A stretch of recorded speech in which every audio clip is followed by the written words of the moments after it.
Hey guys, welcome back to my channel that is study with Pooja Mittal.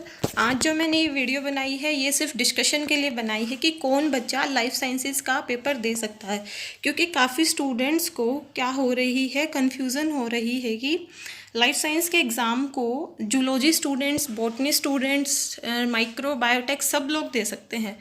तो ऐसा क्यों हो रहा है कि सब लोग दे सकते हैं, सब लोग उस एग्ज़ाम के लिए एलिजिबल हैं, और मैं पर्टिकुलर बॉटनी की हूँ तो मुझे क्या करना चाहिए, मैं पर्टिकुलर जूलॉजी की हूँ तो मुझे किस चीज़ के लिए प्रिपेयर करना चाहिए। तो देखो, अगर हम जेएनयू की बात करें, जेएनयू दिल्ली, वहाँ पे क्या है, लाइफ साइंसेस के पेपर में थोड़ी बहुत केमिस्ट्री एंड थोड़ी बहुत फिजिक्स भी आती है, और बाकी तो उसमें मैक्सिमम बायोलॉजी आती है। और हम ऐसे तो हैं नहीं कि भी बॉटनी और जूलॉजी हमने ले रखा है तो हम बायोटेक नहीं पढ़ते। ऐसा होता है कि हम लोग बायोटेक पढ़ते हैं। मैंने लास्ट ईयर के 3-4 पेपर देखे तो मैंने उसमें क्या पाया कि मोलिकुलर बायोलॉजी जो इन्वॉल्व करती है बायोटेक को, और मोल बायो जो जेनेटिक्स के बाद हम पढ़ते हैं ना, जिसमें टेक्निक आती हैं, वो उन चीज़ों को इंक्लूड करती है, और मैक्सिमम 25 से लेके 30 क्वेश्चन उसके अंदर उसके हैं। और फिर हम बात करें माइक्रोबायोलॉजी, उसमें जो हम पढ़ते हैं सारे वायरसेस, बैक्टीरियाज, तो उन सब के बारे में उसमें क्या दे रखा है, उन्होंने दे रखा है कि उसके क्वेश्चन भी हैं उसमें। अगर आप पेपर सिलेबस को सर्च करना चाहोगे तो आपको नहीं मिलेगा, बट अगर आप लास्ट ईयर के जितने पेपर्स हैं उनको अगर एनालिसिस करोगे उन पेपर्स का, तो आपको सभी पेपर्स के बारे में कुछ ना कुछ ज़रूर मिलेगा। ठीक है, तो हमें मेन क्या है कि हमें क्वेश्चन पढ़ के ये पता लगना चाहिए कि मेरे सब्जेक्ट का इसमें कौन सा क्वेश्चन है। और ऐसा नहीं है कि भी पूरे जैसे 100 क्वेश्चन है, 100 में से और मैं अगर कर लूँ, कितने कर लूँ, अगर मैंने कर लिए 40 या 50 क्वेश्चन सही कर लिए तो मेरी प्रोबेबिलिटी है मेरा एडमिशन हो जाएगा। मैंने खुद ने पर्सनली जब डीयू का एंट्रेंस दिया, मेरा हुआ नहीं था डीयू का एंट्रेंस, तो मैंने क्या किया कि होना तो नहीं है यार क्लियर, तो क्या दे के करेगी, तो इससे अच्छा यही है कि अपने तुक्के ही मार दें। तो मैंने 100 में से 98 क्वेश्चन को अटैम्प्ट किया था। फिर मैंने सोचा क्या 98 को अटैम्प्ट करना, अपने 100 के तुक्के मार दे। तो मैंने फिर तुक्कों में पता नहीं 98 करके आई थी या 100 करके आई थी, और मेरे मार्क्स आए थे 113 नंबर आए थे मेरे, कितने में से 400 का होता है शायद, इतने नंबर आए थे मेरे। पहली बात तो अब ये जज मत करना कि इसके खुद के नंबर नहीं आए तो दूसरों को क्या ज्ञान देगी।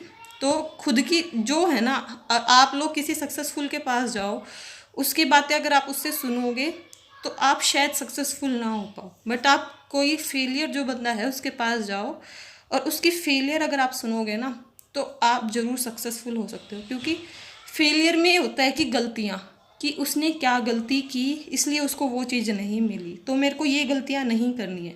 ठीक है, तो मेरी फेलियर थी कि मैंने सारे क्वेश्चन अटैम्प्ट किए, तो मतलब मेरे 113 नंबर जो भी आए कि मेरे उनमें से कोई 50 से 60 क्वेश्चन सही थे और बाकी क्वेश्चन मेरे गलत थे जिनकी मुझे नेगेटिव मार्किंग मिल गई। मेरी एक फ्रेंड थी, उसने कहा, क्लास की टॉपर थी वो, उसने कहा पूजा मैं 39 क्वेश्चन अटैम्प्ट करके, मैंने कहा सीरियसली तो 39 करके आई है, मैं 98 करके, बोले तेरे को इतने आते थे। मैंने कहा आता किसको था, एडमिशन किसका होना है, तुक्के ही मार दो। बोले नहीं यार मैंने तो तुक्के नहीं मारे, मैंने तो 39 या पता नहीं 46 बोला था, 39, उसके देखो कितने नंबर थे, 180 मार्क्स थे। तो 180, हाँ 46 अटैम्प्ट किए थे, तो उसने 46 अटैम्प्ट किए थे, तो वो कैटेगरी थी ओबीसी से, उसका मरिंडा हाउस डीयू में एडमिशन हो गया। मैंने कहा भाई हाँ सही है, तूने तुक्के नहीं मारे इसलिए तेरा एडमिशन हो गया। तो इस चीज़ को आप ध्यान रखना कि कभी तुक्के मत मारना। जहाँ पे नेगेटिव मार्किंग है, आप जितने आंसर्स के लिए श्योर हैं करो, जिनके लिए श्योर नहीं है 3-4 अटैम्प्ट कर दो, 3-4 तुक्के लगने चाहिए, पर पूरा पेपर ही तुक्के पे हो जाए ऐसा तो बिल्कुल नहीं होना चाहिए। ठीक है, तो इस चीज़ का ध्यान रखना।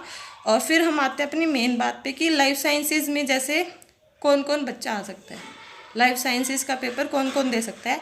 तो बॉटनी वालों को क्या करना है, उसमें लाइफ साइंसेज के पेपर में इकोलॉजी मैक्सिमम आती है, मोल बायो एक्सेस में आती है, जेनेटिक्स एक्सेस में आती है, एनवायरमेंटल कह रही हूँ सॉरी, इवोल्यूशन से बहुत ज़्यादा क्वेश्चन आते हैं, मैंने पेपर पढ़ के देखे। थोड़ी बहुत केमिस्ट्री और थोड़ी बहुत फिजिक्स आती है।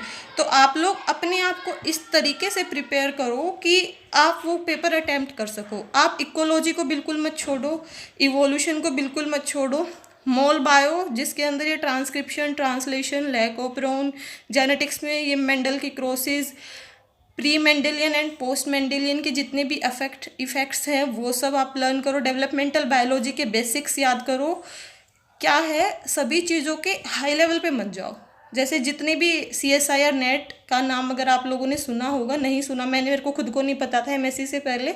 MSc फर्स्ट ईयर में भी मेरे को नहीं पता था। MSc सेकेंड ईयर में मेरे को पता चला कि CSIR नेट नाम से भी कोई एग्ज़ाम होता है जो हम लोगों को देना पड़ता है। और फिर वो एग्ज़ाम जब हम लोग क्लियर करते हैं तो वो इस बात का प्रूफ होता है कि हाँ, हमें लाइफ साइंसेज मतलब हमें बायोलॉजी की नॉलेज है। तो या तो अगर आप MSc में हो तो मैं आपको ये सजेशन देना चाहूँगी, आपको DU, BHU, JNU ये जो है CU सेट और या फिर IIT लेवल के अगर आपको एग्ज़ाम्स क्लियर करने हैं तो आप CSIR नेट की प्रिपरेशन स्टार्ट कर दो। क्योंकि CSIR नेट में क्या होता है कि उनसे वहाँ पे जो काफ़ी चीज़ें ऐसी होती हैं हाई लेवल, तो लेवल जो मैक्सिमम हाई होता है वो रहता है CSIR नेट का। बट CSIR नेट में भी ऐसे होता है कि बेसिक चीज़ें ज़्यादा पूछी जाती हैं, मतलब ऐसे है कि 40% बेसिक तो 60% हाई लेवल, और हर बार रेशो चेंज भी हो सकता है। बट जो MSc एंट्रेंस लेवल के पेपर हैं उनमें तो 90% ही उन्हीं सब में से एंट्रेंस आता है। मेरे को पर्सनली जब मैं MSc का एंट्रेंस दे रही थी, मैंने पेपर देखे, मेरे को कुछ नहीं आता था। बट मैं अब वो पेपर देखती हूँ तो मेरे को लगता है अरे यार, ये कितना ईजी क्वेश्चन था, तेरे को पहले क्यों नहीं पता था, तू पहले क्यों नहीं पढ़ती थी। तो आप लोग इस चीज़ का रिग्रेट ना करना।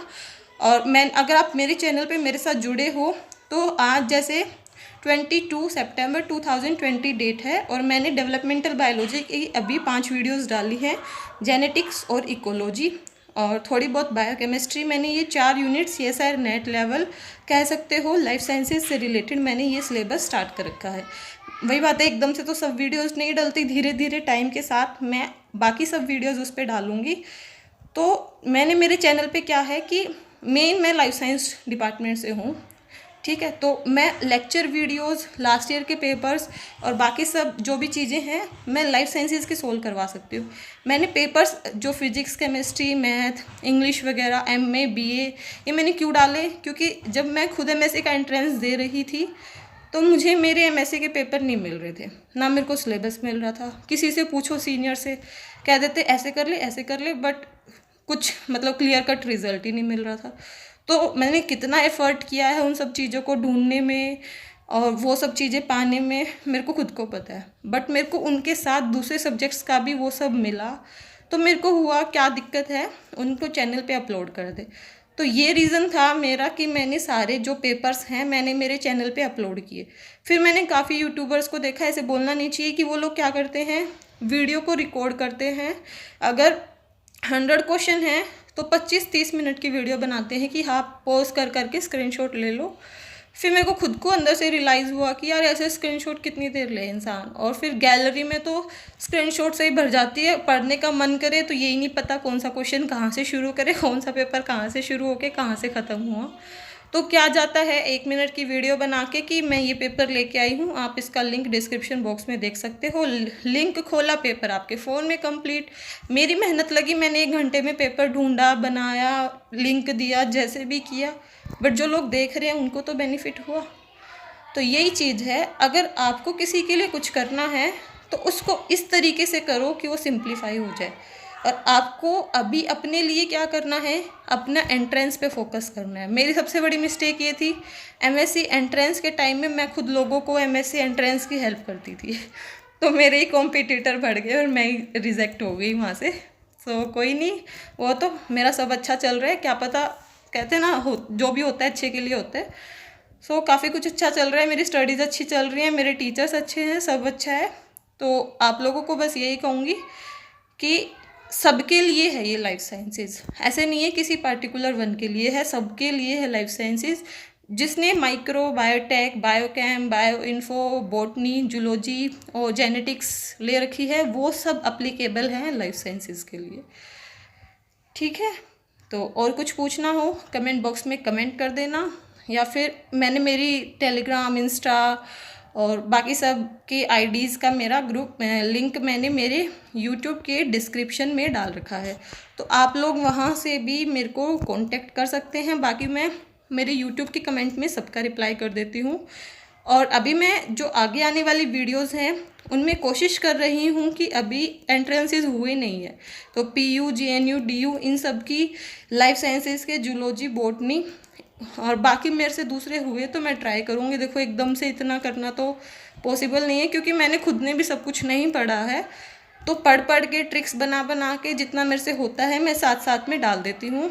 ठीक है, तो आप मेरे साथ बने रहे, कोई प्रॉब्लम हो तो मेरे से पूछ लेना। Keep watching, keep supporting, thanks to all.